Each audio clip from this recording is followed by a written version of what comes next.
150여 년 전 미국에서 쿨리로 통했던 중국인 노무자들의 손을 빌어 이룩한 것 중에 하나가 미 동서를 가로지르는 대륙간 횡단열차의 대역사였습니다.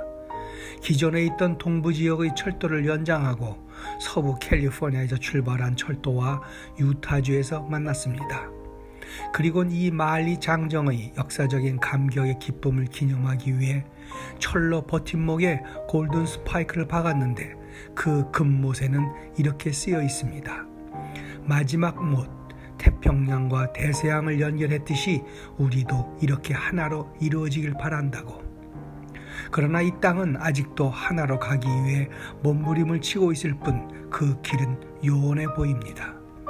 그럼에도 언젠가는 그 열망이 이루어지리라 믿는 꿈을 꾸는 한 이 같은 하나로의 이어짐은 물론 더 나아가 전 세계를 하나로 잇는 열차를 타고 모두 하나가 되는 여정을 넘어 저 우주로까지 날아가게 될 날을 기대해 봅니다. 헌데 45년 전 은하수를 가로질러 우주를 나눈 은하열차를 선보인 이가 있었습니다. 어린이들에게 선풍적인 인기를 끌었던 은하철도 999라는 애니메이션을 만든 마스모토 레이지입니다. 허나 이것은 포장만 어린이용일 뿐 어린이들이 눈으로 바라본 세상에 대한 어른들의 이야기였습니다. 2221년 지구에는 육신인간과 기계인간이 함께 살고 있었습니다. 그러나 영생의 길인 기계인간을 택할 수 있는 것은 돈 있는 자들만의 몫이었습니다. 가난했던 철이는 기계백작에게 어머니가 살해되는 것을 목격하고 복수의 길을 떠납니다. 바로 영원한 기계인간이 되는 꿈을 찾기 위해 발목까지 기다란 금발을 가진 의문의 여인 메텔과 은하철도를 타고 우주로 달려 여행을 한 겁니다. 열차가 최종 목적지 안드로메다를 향해 수많은 우주의 정거장을 거쳐가는 동안 영혼으로 향하는 열차 티켓을 뺏기 위해 벌어지는 치열한 싸움은 우리들이 살아가는 모습을 그대로 닮았습니다. 그곳에서는 무료로 영생의 기계인간이 될 수 있었기 때문이었습니다. 그러나 길고 긴 우주여행을 하면서 성장하여 어느덧 어린이 된 철이는 마침내 마지막 역에 도달했을 때 영원한 기계인간이 될 것을 거부하고 비록 유한하지만 육신을 가진 인간이기를 선택합니다. 왜 그랬을까요?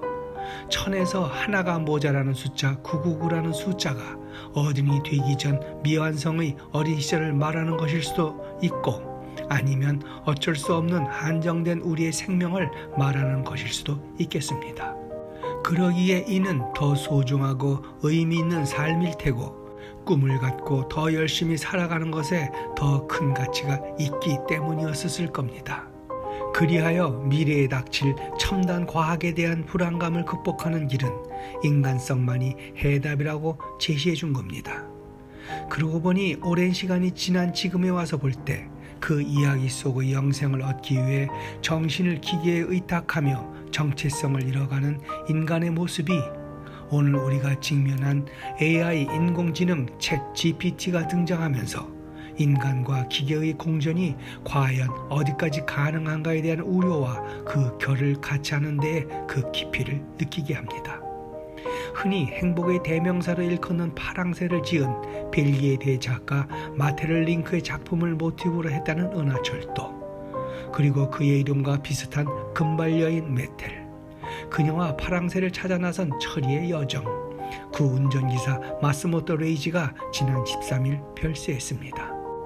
파랑새가 되어 우주로 떠난 그의 명복을 빕니다. 오늘의 영상은 여기까지입니다. 고맙습니다.